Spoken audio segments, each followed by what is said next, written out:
Hello, today we're starting a new series in the subject of particle physics.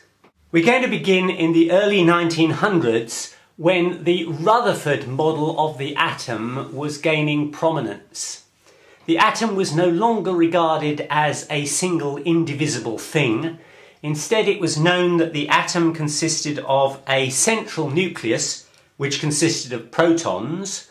We now know that it also had protons. We now know it also has neutrons, but that was not known then. Neutrons weren't discovered till the 1930s.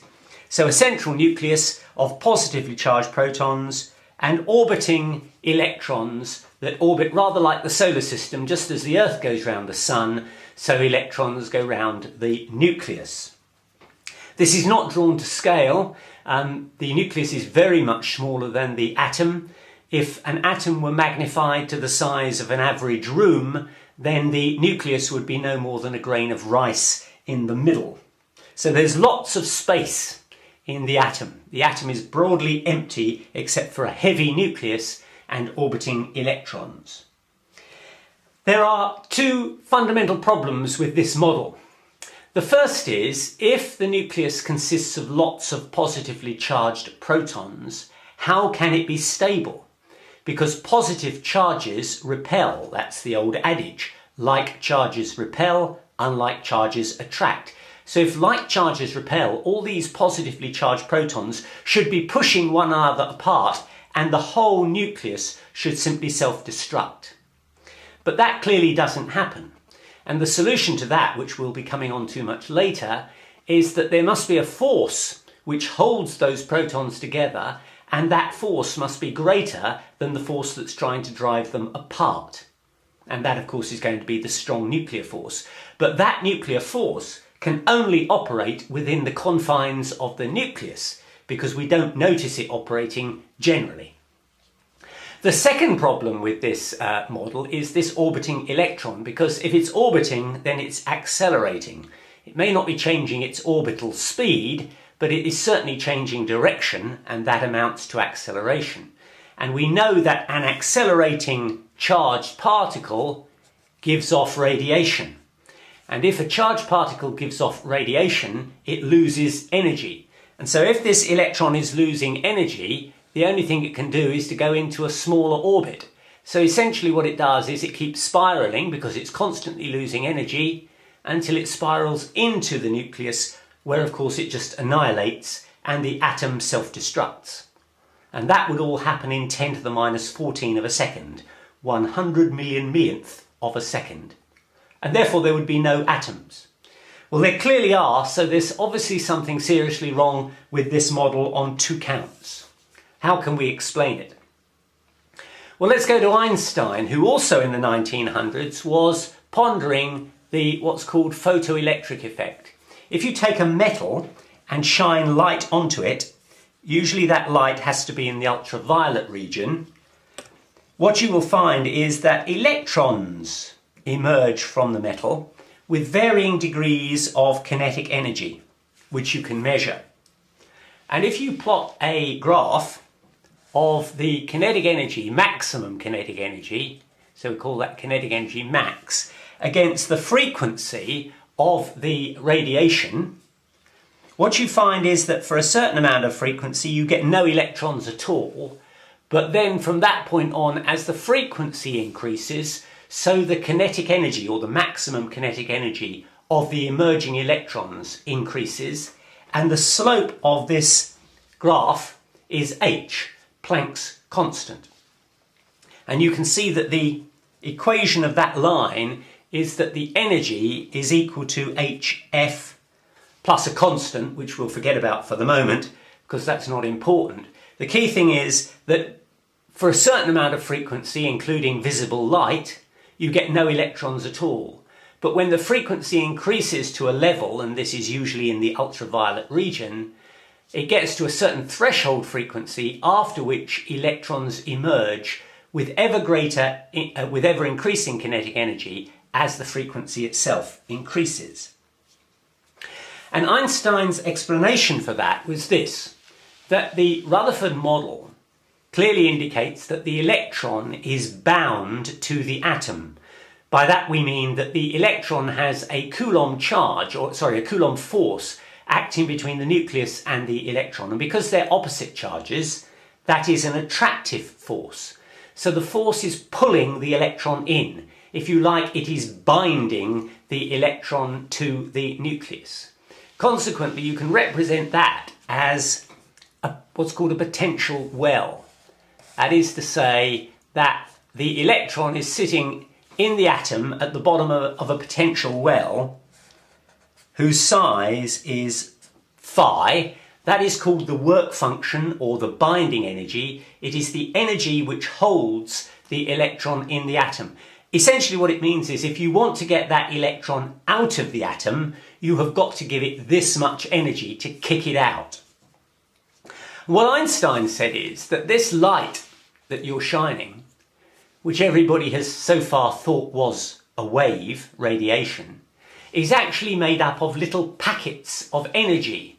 And each little packet of energy has HF. It's a quantum of energy, a single quantum of energy. And so a packet of energy comes in via what's called a photon. And that photon contains HF of energy. And it hits the electron and it gives the electron that energy. Now that energy might be enough to kick the electron up and then it just falls back down again. Or if HF is a little larger, you might have enough energy to get to the top of the potential well, but then no further.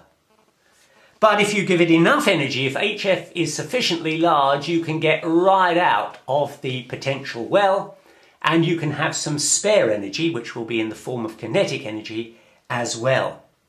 So this explains the diagram here. All the way along here, the frequency and thus the energy is too low to get the electron out of the potential well. It's only when you get to this point that there is enough energy to get the electron to the top of the potential well, but it has no additional kinetic energy.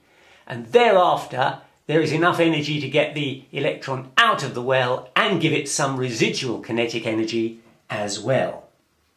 Now, the consequence of this line of thinking is that light, which we had always thought of as waves, is also particles, photons, and each photon carries an energy E equals HF. So light, which was waves, we now understand is also particles. We stick with Einstein. Einstein had developed a very famous formula, E equals mc squared. It comes from considerations of special relativity, and if you look at my videos, my series of 5 videos on special relativity in that playlist, you'll find that we develop the very formula E equals mc squared, and I show you where it comes from. But although this maths that I'm about to do isn't strictly true, it'll do for our purposes. And so what I'm going to do is to take this formula E equals mc squared and rewrite it as m equals E over c squared. And then I can say that the momentum is a mass term times velocity. That's what momentum is. So if we use this mass term E over c squared for the mass, then the velocity, if it were a photon, if it were light, that would be c, and consequently the momentum would be E over c. But just a little while ago we showed that the energy of the photon is HF. So that becomes HF over c. And we know that frequency and wavelength and velocity are related by the formula that c is equal to lambda times f, which means that c over f is lambda. So this just reduces to h over lambda. And just to remind you, the reason for that is that c equals lambda f. The velocity is equal to the wavelength times the frequency. So we can replace c over f by lambda. Now that is Einstein's thinking. That's the logic that follows from E equals mc squared, and the work that was done on the photoelectric effect to suggest that light is made of quantized photons, or the photons have quantized energy, HF. Quantized because, you see, they always come in multiples of h. It's got to be h times the frequency. Now enter the frame a man by the name of de Broglie, or sometimes called de Broglie. And in the 1920s, he took this formula P equals h over lambda, and he did something rather remarkable with it that got him both a PhD and a Nobel Prize. All he did was to say that if P is equal to h over lambda, then it must be true that lambda equals h over P, which in and of itself is not terribly brilliant. Even I could do that. But here's where the cleverness comes in. De Broglie says this line here was worked out on the basis that we're talking about light, and photons of light at that. What happens if we try to apply this formula to something like an electron? Then you get h over, now momentum is simply the mass of the electron times the velocity of the electron. And so, says de Broglie, if this is true, then an electron that has a velocity also has a wavelength. And so something which we had always assumed was a particle, that is an electron, if it has velocity, has a wavelength, and if it has a wavelength, it must also display wave-like properties. Now, of course, he could have been wrong. This could have been a leap too far. But actually, experimentalists took him up on this, and they said, well, if it's a wave, it will display properties of a wave. It will show, for example, diffraction patterns. And so they took electrons and they essentially did the double slit experiment, or they put the electrons through a diffraction grating. The diffraction grating was simply the gaps in between atoms in a regular crystalline structure. So they take a crystal, they fire electrons at it, and what did they see? A diffraction pattern, which verified de Broglie's assumption that electrons could behave like waves. Of course, this formula here not only applies to electrons, it applies to anything. It could apply to a cricket ball. And you might say, but hang on, when I throw a cricket ball, I don't notice it behaving like a wave. And the reason for that, of course, is that h is a very small number. So lambda for a cricket ball would be h, which is approximately 6 times 10 to the minus 34, divided by the mass. Well, let's say that the mass of a cricket ball is a kilogram. I'm sure it isn't, but it's that sort of order of magnitude. And let's say that it travels at 10 meters per second. That means that the wavelength would be 6 times 10 to the minus 35 meters. Now, if you can measure 6 times 10 to the minus 35 meters, you're very clever. The width of a nucleus is 10 to the minus 15 meters, between 10 to the minus 15, 10 to the minus 14 meters. And this is therefore 20 orders of magnitude smaller than that. So the reason that you don't notice a cricket ball behaving like a wave is that the wavelength is far too small to measure. But in truth, de Broglie's theory would say that even the cricket ball is behaving like a wave. So, Einstein's experiment with the photoelectric effect said that light, which we'd always thought of as a wave, can also behave like a particle, a photon. And de Broglie's theory has shown that electrons, and indeed cricket balls, which we had always thought of as particles, can also behave like waves. How does that help? Well, if we go back to our model of the Rutherford atom, here's the nucleus, the positively charged nucleus in the middle. And let's say that the atom has a radius r. What we're now saying is that this electron, instead of orbiting the nucleus as a particle, actually radiates around the nucleus as a wave and forms what's called a standing wave all the way round the atom. And the important thing is that it always gets back to the same point that it started, so that it is a continuous standing wave. There are no disjoints. The waves always match up. The distance between two peaks is called the wavelength, and you'll see that if you're going to have a joined up standing wave, there have to be an exact number of wavelengths in the orbit of the electron, which means that there must be an integer number, where n is an integer number of wavelengths in this circumference. Well, what is the circumference? It is 2 pi r.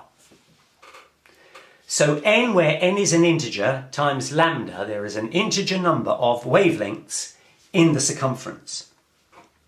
But we showed just a little while ago that lambda is h over p.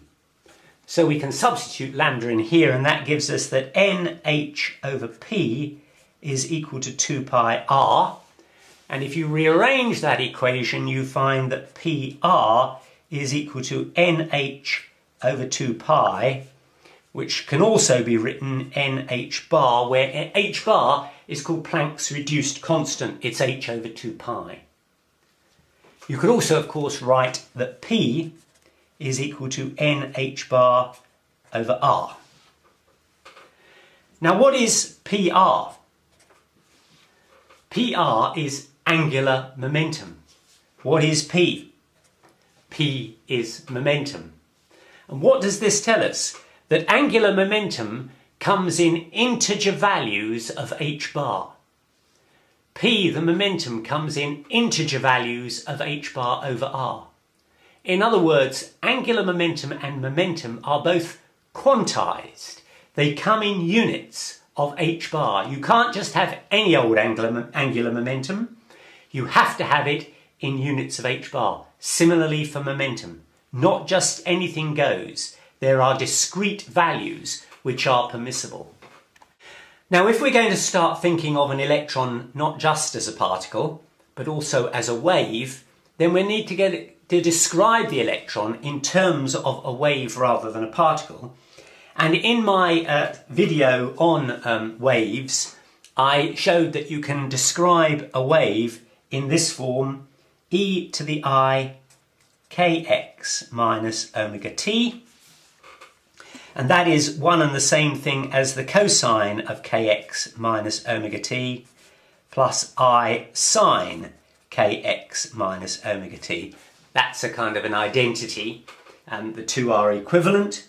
And of course what you've got here is a cosine wave, and then an imaginary term, that I is the square root of minus 1 times the sine wave. So these are waves, and the kx, k is of course 2 pi over lambda, so k is effectively a measure of the wavelength of these waves, and omega is equal to 2 pi f, so an omega gives you the frequency, and this term minus omega t is the term that makes it a travelling wave, so the wave can actually move if you want it to. If you want it to stand still, you just omit the minus omega t. But for these purposes, I just want to draw attention to this term k, because we've said that k is 2 pi over lambda, but up here, lambda is h over p. That was de Broglie's contribution to the equation. So instead of writing lambda, I'm simply going to put h over p. And that, of course, is equal to p over h bar, where h bar is Planck's reduced constant. And that means that P is equal to h bar k, which means that apart from the factor of h bar, k is also a measure of momentum. K is an indicator of wavelength because it's 2 pi over the wavelength. It's also an indicator of momentum because you multiply k by h bar and that gives you the momentum. Now, Schrödinger took all this idea that you could have the electron represented as a wave, and he developed a wave equation which will show how the electron, which is required to have quantized momentum and quantized angular momentum, also has allowed energy levels. So only certain energy levels can be occupied by this electron. And I've done a whole series of videos on this in atomic physics. And indeed, I've shown how you can derive the Schrödinger equation in a very simple form, admittedly, on one of my very early videos, which you'll find in the quantum mechanics playlist. But how does all this help with the electron, which you'll remember we were worried was going to spiral into the nucleus? Well, the answer is it will spiral into the nucleus if you think of it as a particle. But if you think of it as a wave, which is constrained in that it can only have an integer number of wavelengths, and it can only have an integer value of momentum and angular momentum, and it can only occupy certain energy levels, which is what falls out of all of this through the Schrödinger equation, then the electron quite happily sits in an orbit around the nucleus because it is not permitted to spiral in, because that would mean it would have angular momentum and energy levels which are not permitted by the rules which we have just identified. So we've just identified what is called wave-particle duality. That is to say that waves, light, which we'd always thought of as a wave, can behave as a particle, photons, and electrons, which we'd always thought of as particles, can behave like waves. But how does that help in situations which we often see in particle physics, where things just change?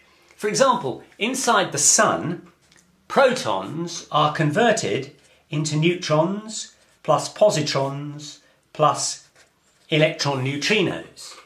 So you have a proton and it changes into 3 other particles. And then what happens is that some of the protons that haven't yet changed, 2 in particular, join in with 2 neutrons that have been created by this process, and they form an alpha particle. And in doing so, they release a lot of energy, and that's what causes the sun to shine. And if it didn't do that, then the sun would simply be a ball of protons. They would never get converted into neutrons. There would never be any alpha particles. There would never be any energy. The sun wouldn't shine, and we wouldn't be here. So how does this happen? Or let's take the situation where an electron meets a positron. So there's the positron, there's the electron. And when they meet, they annihilate and form a photon. So you start off with 2 electrons, a positive and a negative one, and they annihilate and form a gamma particle. These 2 go, this is produced. Or even let's take something simpler, the Feynman diagram for electron repulsion. Remember, 2 electrons both have the same charge, so if they come close to one another, they're going to repel. And the Feynman diagram for that looks something like this. You have 2 electrons,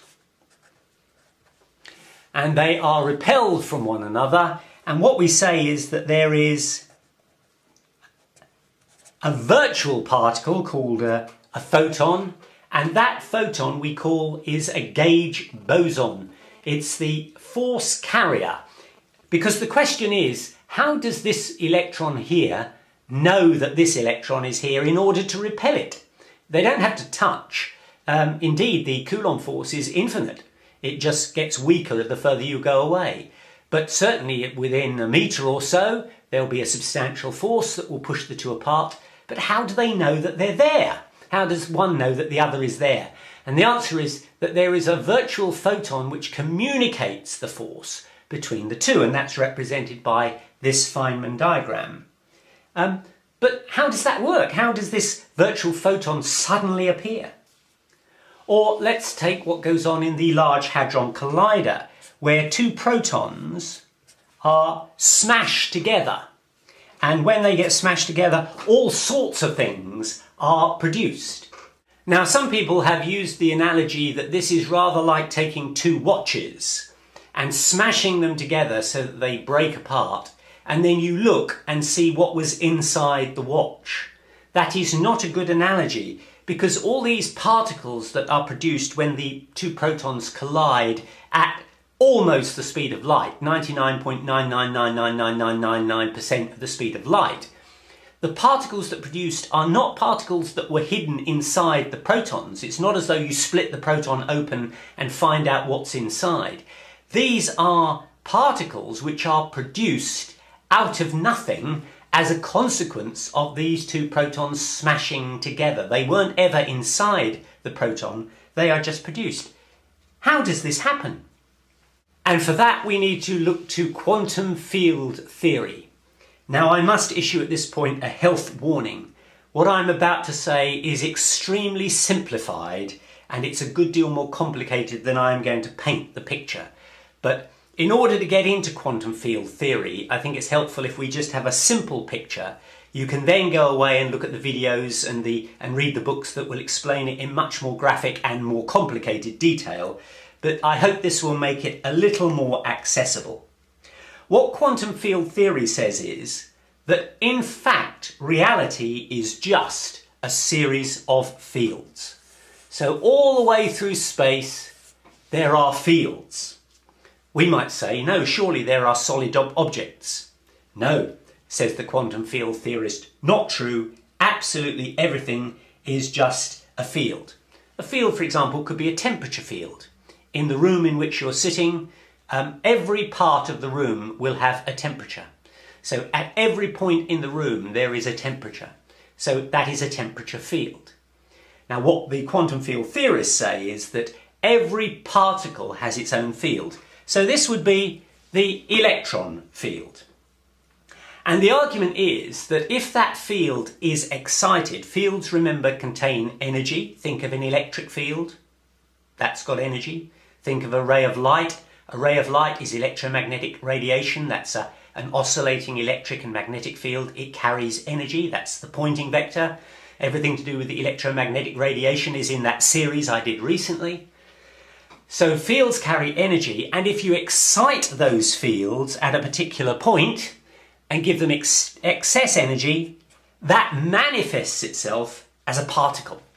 So here is an electron, which is the excited form of the electron field, which is everywhere in space. And over here, there is another excitation that forms another electron. Now that is the electron field, but of course every particle has its own field. So there'll also be in space, at all points of space, say a photon field. And the point is that the fields can not only cause particles to arise out of excitations, they can also excite other fields. So it's possible for the electron field to vibrate, as it were, remember I'm keeping this simple, to vibrate the photon field. And that in turn causes an excitation of the photon field, and that produces a virtual photon. So this is, in essence, Andy, and I say it again, health warning, very simple, this is the way that two electrons can communicate that they are there by vibrating the associated photon field, generating a photon, the virtual photon, that essentially is the force carrier telling the two to move apart. And in due course, this excitation, which is simply an increase in energy in the field, can go back to its normal level, in which case the photon disappears. So here's the mechanism in which particles can appear and disappear. They are simply excitations of a field, which in due course can lose energy, and the field reduces to its normal state and the particle essentially disappears. Now you might say that this does not bear out what you observe in reality. You, for example, will say, when I stand on the floor seems pretty solid to me. I do not perceive it as a field. And you might think that the solidity of the floor has got something to do with the fact that it's made of particles. But if you think about it, that's not true at all. Gases are made of particles. Water is made of particles, but they don't support you. What makes a floor solid? It's not actually that it's made of atoms or made of particles. It's actually the forces between those particles that make it solid. The forces are strong enough that they can bear your weight. And fields are very good at producing forces. Think of a gravitational field. That's what is the generator of a gravitational force. So you don't actually need particles to get solidity. Fields are very good at producing forces, and forces are what are behind solidity. So, with a further government health warning that this is all very simplistic and it's a good deal more complicated than this. What we are essentially arguing is that throughout the whole of the universe there are fields. Each fundamental particle has its own field. Excitations of those fields generate the particles. The excitement or the vibrations of those fields can cause other fields to vibrate, and those fields in turn produce new particles as well. When those fields return to their normal level, the particle disappears. So here is a means by which particles are created and essentially annihilated. So if we go back to that process that is happening in the sun and we draw it as the Feynman diagram, what we find is that a proton becomes a neutron, a neutron, but actually it first also produces what's called a W plus boson. That W plus boson survives for no more than a merest fraction of a second before it degenerates into two other particles, that is the positron and the electron neutrino, from which we get what I wrote before, that the proton becomes a neutron plus a positron plus an electron neutrino. But it does it this way. First, the proton first produces the W plus boson, which lasts for a very short amount of time before it produces the end products. Now the problem here is that the W plus boson is about 80 times heavier than the proton. So we are left asking the question, how can you possibly have a particle like a proton producing something that is 80 times heavier? And now you can perhaps start to see that we've got, let's say, we won't have a proton field because protons are not fundamental particles. Quarks are fundamental particles, and a proton is two up quarks and a down quark, and a neutron is two down quarks and an up quark.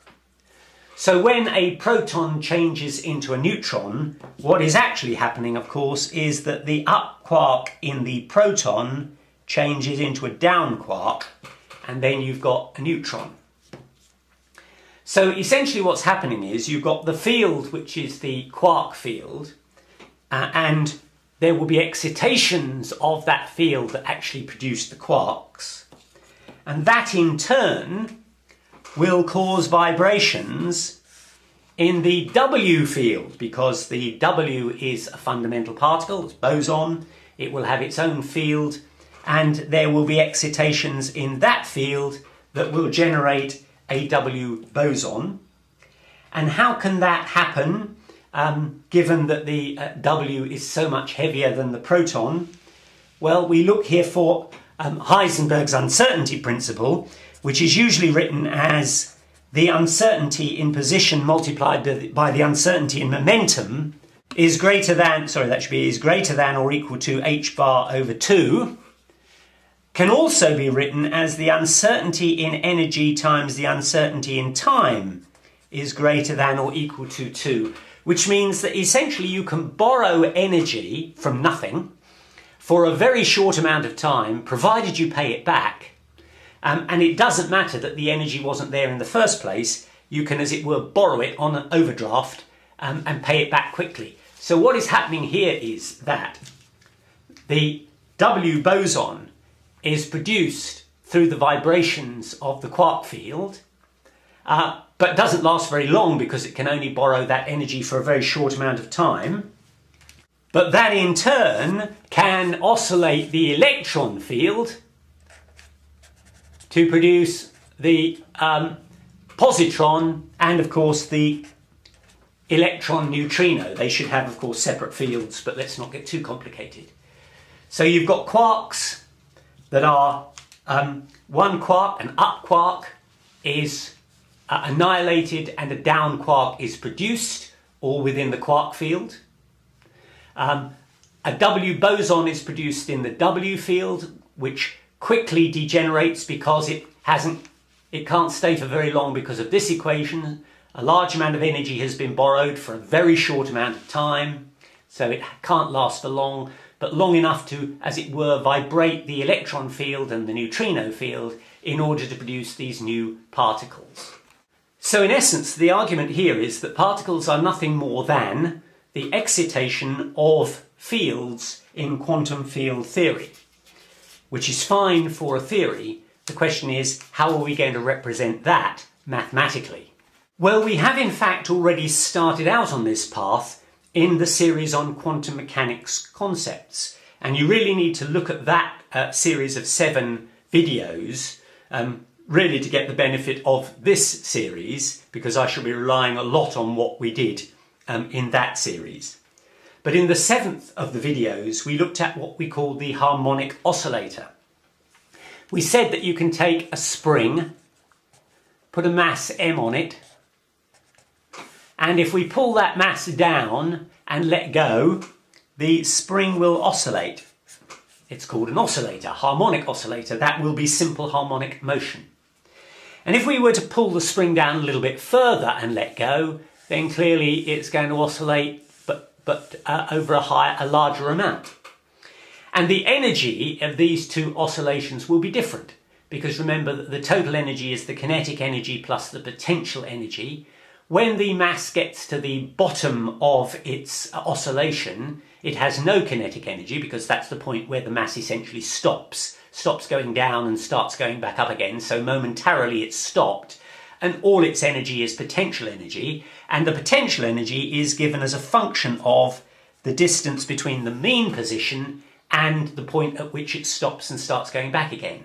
So the larger that distance is, the greater the potential energy, so the greater the total energy in these vibrations. And you might think that depending on how far you pull the mass down, you can have a continuous amount of increases in energy.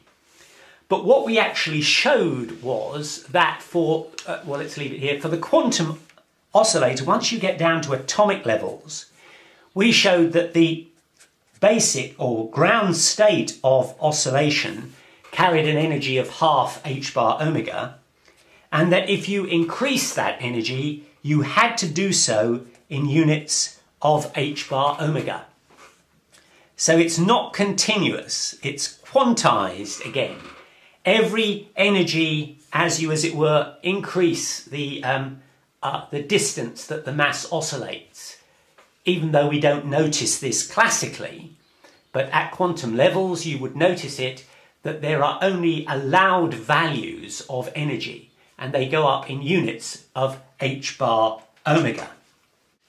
Then you may recall that we said that the total energy of the harmonic oscillator, of the spring, was the kinetic energy plus the potential energy. And in quantum mechanics terms, energy is represented as the Hamiltonian operator. Kinetic energy is p squared over 2m, where p is the momentum, but because it's an operator we give it a hat. And the potential energy is a half kx squared, where k is the spring constant of the spring, and x is the distance, it's essentially this distance here, as the spring varies, so it's going to be a changing x, but again that too becomes an operator. So essentially we take the general energy equation and we turn it into an operator equation where the Hamiltonian is the total energy. We also know that for this spring, the frequency of oscillation is given by the square root of k over m. And if you look at my video in the A-level physics series on simple harmonic motion, you'll see how we derive that.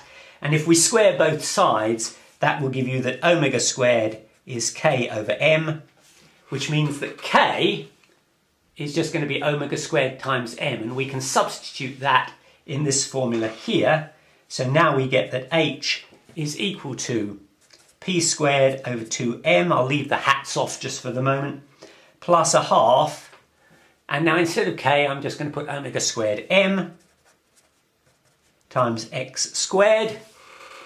And then what we did in the video that I did is I said let us call m1. so we get rid of the mass term. And if m is 1, let's put that 1, m is 1, that means that the Hamiltonian will become a half into p squared plus omega squared x squared. And then we said we could factorise that. H becomes a half p plus I omega x times p minus I omega x. I is the square root of minus 1. And if you multiply that out, you'll find that you get p squared. These two terms multiplied by out will give you omega squared x squared, and then that times that plus that times that comes to 0. And then we said, let's create two things. A plus, which we call this term here, p plus I omega x, but we divided it by a constant, the square root of 2 omega. And we said, let's create a thing called a minus, which was this term here, p minus I omega x, divided by the square root of 2 omega. And we showed that the commutator, a plus a minus, equals, is minus 1, not 1, is minus 1.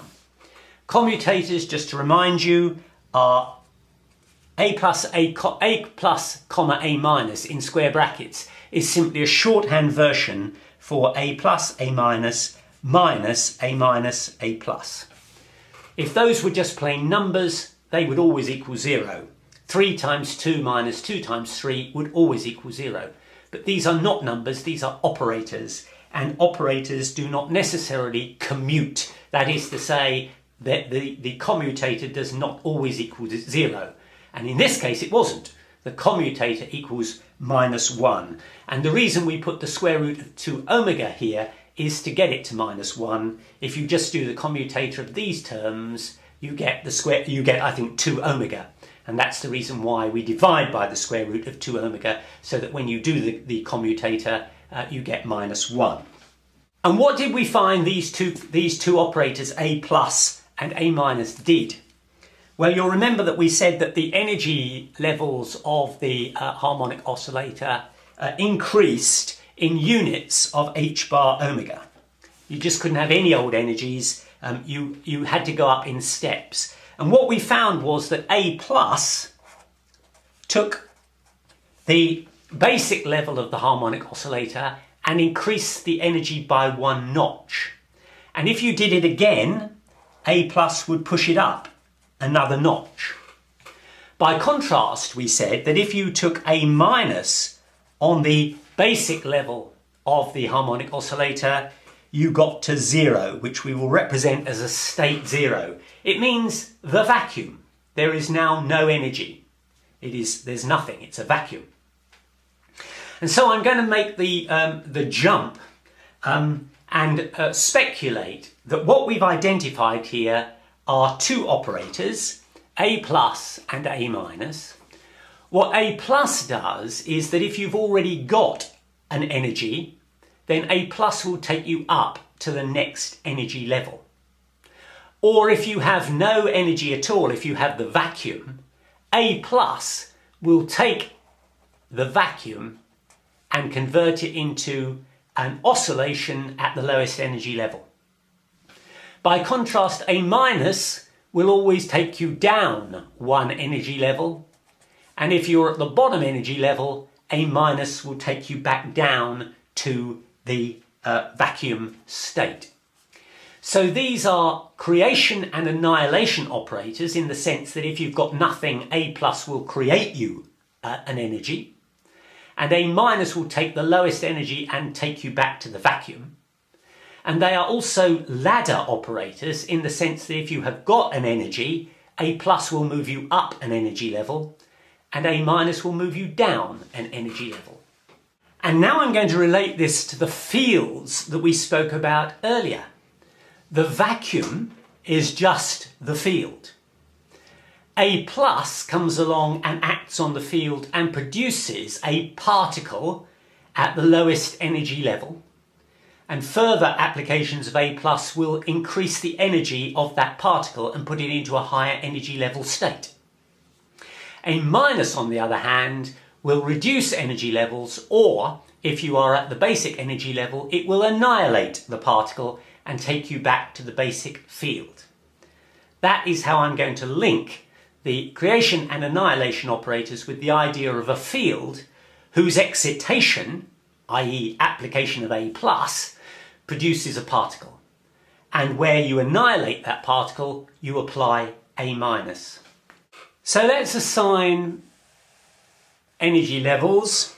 Let's say that, remember, they are quantized, they go up in h bar omega, and we'll give each energy level a number. 1, 2, 3, 4, and that is essentially the value n, an integer number of h bar omegas. And we'll also call the vacuum state the field 0, and that is essentially the basic field, that's the vacuum, but when you increase the energies you get particles. So essentially A+ takes you up to a particle energy level 1, and then continuing application of A+ takes you up, A- takes you down, and if you're at the basic level, it reduces you to just the vacuum. Now you might expect that the consequence of that is that you could represent this quite simply. You would say that A+ acting on a state n, where n could be any of these, simply takes you up one notch. So that would produce n+1. That's what you might think. And you might also think that A- acting on n will take you down a notch. So that would be n-1. And obviously A+ acting on the vacuum, well, that would simply take you up to state 1. So that would give you 1. And A- acting on state 1 would give you the vacuum state. In other words, it annihilates the particle. That's what you might think. And unfortunately, you'd be wrong.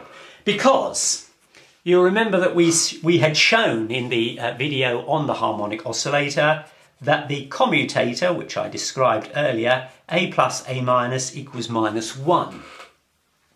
But you'll notice that if I do, using this formula here, if I do, let's say, A plus A- on n, and separately I also do A- A plus on n, let's see how these two vary. Well, A plus A minus on n, the rule is you always do the one closest first. So this will be A plus times A minus on n. A minus on n gives you n minus 1. But what is A plus on n minus 1? That just takes you back up one level. So that gives you n. What about here? This would be A minus times A plus on n. Well, A plus on n is n plus 1. So that would give you n plus 1. But what does A minus on n plus 1 do? It just takes you down a level to n. There is no difference between A plus A minus and A minus A plus. A plus A minus minus A minus A plus is 0 because they both give the same result. But that cannot be right because we've already shown that the commutator has to equal -1. And the solution is therefore that actually it's not quite as simple as we had originally shown here. In fact, it's just a slight variation, and I'll show you what it is and then explain that it works. So what you say is that when you apply A plus on state n, you actually get the square root of n plus 1 into the state n plus 1. So it does take you up a notch, but with this as a factor in front. A minus acting on n gives you the square root of n times n minus 1. So it does take you down a notch, but with this factor. And if you want a handy rule for remembering what goes in the square root, the answer is it's the highest value of n in the remainder of the equation. So if you look here, you've got an n and an n plus 1, that should be n plus 1 there. N plus 1, that's what goes in the square root. Here, the highest value is, you've got n or n minus 1, the highest value is n, so that's the one that goes in there. And now let's do the equation again, this time A plus A minus of n, that will give you, well, let's write it down here, a plus times a minus of n. Well, a minus of n is the square root of n into n minus 1. The square root of n can come on the outside, so now we've got a plus acting on n minus 1, for which we will need this formula here. But now you've got to think of n is n minus 1, so that's going to give you the square root of n times n. So that's going to be the square root of n, and the square root of n times the square root of n is just n. So a plus a minus acting on n gives you n times n. Now let's do it the other way around. A minus a plus acting on n. Well, that's going to give you a minus. What does a plus do when acting on n? It gives you the square root of n plus 1 times the state n plus 1. N plus 1 is just a number that can come round outside, so we've got n plus 1, and now we've got a minus acting on n plus 1. So it's this term here, except that n is now n plus 1. So this will become the square root of n plus 1 into the state n. So that's the square root of n plus 1 state n, and that is n plus 1 state n. So this minus this is n minus n plus 1, which is minus 1, because it's n minus n plus 1, and that equals minus 1. So now we've got that the commutator a plus a minus minus a plus is minus 1. So that works. But you'll notice that it is still true that if a plus acts on 0, you will get the square root of 0 plus 1, which is just 1, into n plus 1, which is 1. So a plus on 0 gives you the state 1, which is what we had before. So that's okay, that is still true. And you'll also notice that a minus acting on the state 1 will give you the square root of 1, which is just 1, times n minus 1, which is 0. So a minus acting on 1 gives you the state 0, which is what we've got here. So that is still true. It was only this stuff up here which was wrong. So now we've got to ask, how are we going to build these operators, a plus and a minus, into the quantum field theory in order to produce particles? Well, we've got these things called fields. And think about electromagnetic radiation. That's a field. It is oscillating electric and magnetic fields, as I showed in the series that we did on electromagnetic radiation. So now what we're saying is that every particle has its own associated field. But what does that field look like? Well, we don't know.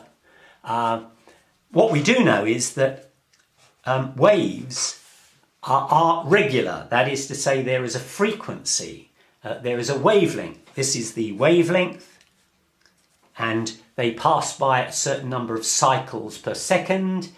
And the point is that whatever the wave looks like in one wavelength will be exactly mirrored in the next wave and in the next wave. They always look identical. But what is the shape of the wave here? Well, it could be anything. You just don't know what shape it could possibly be. It could be any old shape. Subject to two rules. The first is that the start point and the end point must be the same, because the end point becomes the start point for the wave in the next wave, in the next cycle, if you like. So the two endpoints must be the same, and the wave must have a single value for each position. In other words, it can't do this.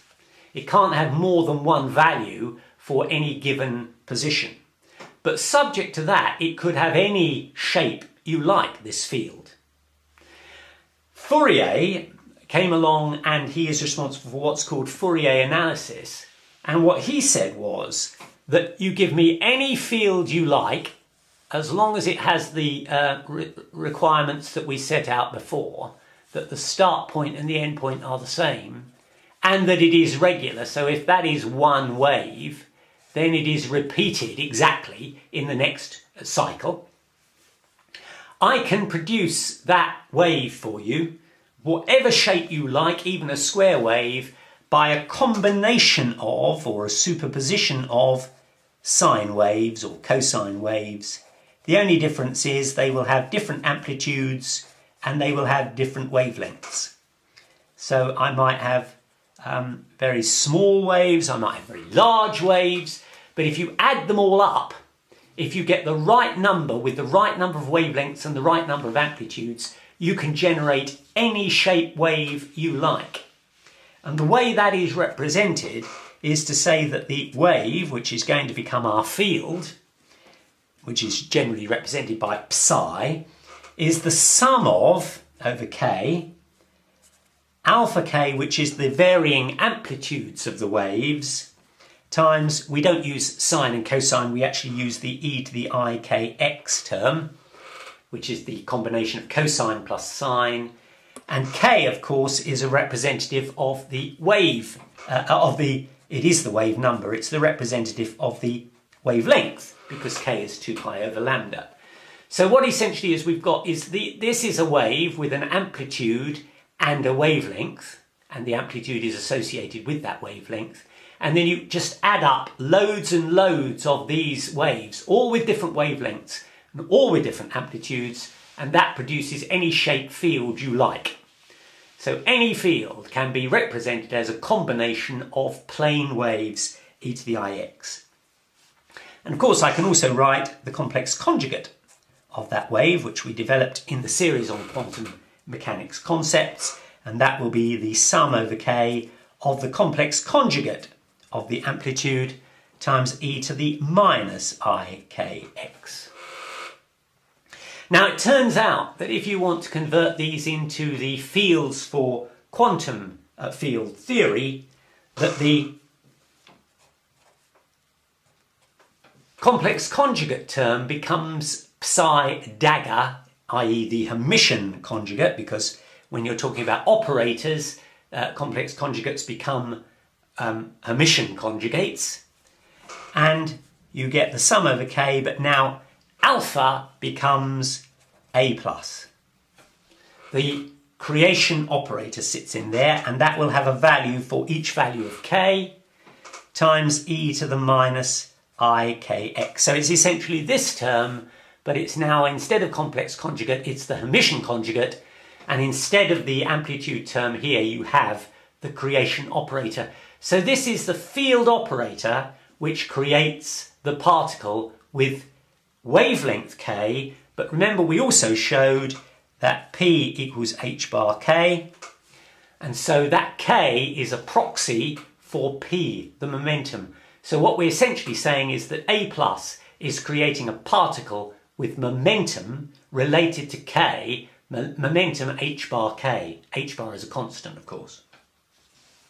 And similarly, the other term is just psi of x, which is this one up here, and that is, guess what, the sum over k of a minus, the annihilation operator, for a particular momentum of k, e to the ikx. And so what that essentially means is that if you act with the operator a plus k on the state 0, which is the vacuum state, that will produce for you a particle with momentum k. And if you act with the a minus, the annihilation operator, for a particular value of k on that state k, it will return you down to the basic state of the vacuum. Now we're going to have to make a slight adjustment to our fields, or our field operators, because fields need to oscillate. Remember I said that we need to excite those fields in order to create the particles. So we're going to need some oscillating fields so that we can increase the oscillations to increase the energy to create the particles. So the slight adjustment that we need is that now psi dagger of x becomes psi dagger of x and t, and that's going to be equal to the sum over k of a plus k, just as we had before. But now we're going to put in the full wave term, e to the minus I kx minus omega t. And it's that minus omega t, of course, which creates the travelling wave, or if you like, the oscillating wave. And the other operator now becomes the sum over k of a minus of k e to the plus I kx minus omega t. So all we've done from the previous equations is to make these also a function of time and to add the time dimension, the frequency dimension, so we've now got oscillating waves. Now I remind you that we've shown in this video that E is equal to hf, which is also h bar omega. Omega is 2 pi f, h bar is h over 2 pi, so hf is h bar omega. Now we're going to do what is a famous trick. I mentioned this to you in the quantum mechanics concept series. We set h bar equal to 1. This is what particle physicists do. They can't be bothered writing out h bars all the time, so they simply set h bar equal to 1. So now energy and omega are essentially the same because h bar is 1. But energy is also p squared over 2m. That's the kinetic energy. And we've also shown that P is h bar times k.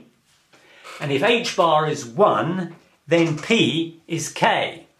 So P squared over 2m is just k squared over 2m when h bar is 1. And we're going to need those in just a little while. So we'll box those so we remember where they are, because I'll come back to those in a little while.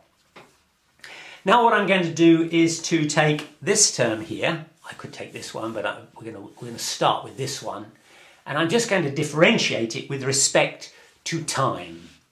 So d psi by dt is equal to, let's keep it on so you can see it, well, the sigma over k, a minus k, is not going to change. And when we differentiate this term with respect to time, we bring the minus I omega down here, and then we just leave this term as it is, e to the I kx minus omega t.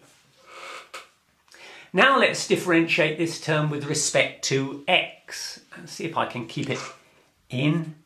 d psi by dx is going to be equal to, well, obviously all of that lot is just going to stay as it is, so that's going to be sigma k a minus k. And now we're going to differentiate with respect to x, so we bring the ik down before the exponential term and leave the rest as it is. So that's going to bring an ik down and leave e to the I kx minus omega t. And now let's say I do it again. I now get d, in other words, differentiate with respect to x again. So it's d2 psi by dx squared is going to be, well, sigma k a minus k. Now we bring another ik down, so this is now ik squared, e to the I kx minus omega t. And now I want you to notice that these two terms here, d psi by dt and d2 psi by dx squared, have got common terms in them. There is a common sigma over k, a minus k. Those two are in common. And there is a common e to the I kx minus omega t. Those are common. So if I divide both sides of this equation by minus I omega, and I divide both sides of this equation by ik all squared, then they will be the same, because what's in red is the same. So in other words, see if I can leave that up there. If I do d psi by dt, but divide that by minus I omega, that will give me the term in red. And on the other side, if I divide d2 psi dx squared by ik all squared, then that will give me the term left in red. And that means those two things will be the same. d psi by dt divided by 1 over minus I omega is going to equal d2 psi by dx squared divided by ik all squared. So let's see how far we can go with that. That means that if I multiply d psi by dt, if I multiply both top and bottom by I, I'm going to get an I at the top. Minus I squared is just going to be plus 1, so that gives me an omega at the bottom. And that's going to be equal to d2 psi by dx, that should be dx squared of course, dx squared. The I squared becomes a minus 1, so that can come on the outside, that's minus, and that just gives me 1 over k squared. But, up I go here, omega is k squared over 2m. So k squared is omega times 2m. Yeah? Omega, which is our proxy for energy, we've set h bar equal to 1. Omega equals k squared over 2m. So k squared is omega times 2m. So here, for k squared, I'm going to simply put omega times 2m. Now you'll notice that the omegas cancel. And I've got that I d psi by dt is equal to minus 1 over 2m d2 psi by dx squared. Do you recognise that equation? Well, you should. If I put back the h bars, which we took out by setting h bar equal to 1, we get ih bar d psi by dt equals minus h bar squared over 2m d2 psi by dx squared, and we usually put a potential term in there as well, and that is the time-dependent Schrödinger equation. So we're getting back to things that we're familiar with, having started with this concept of quantum field theory, which we will develop in the next video.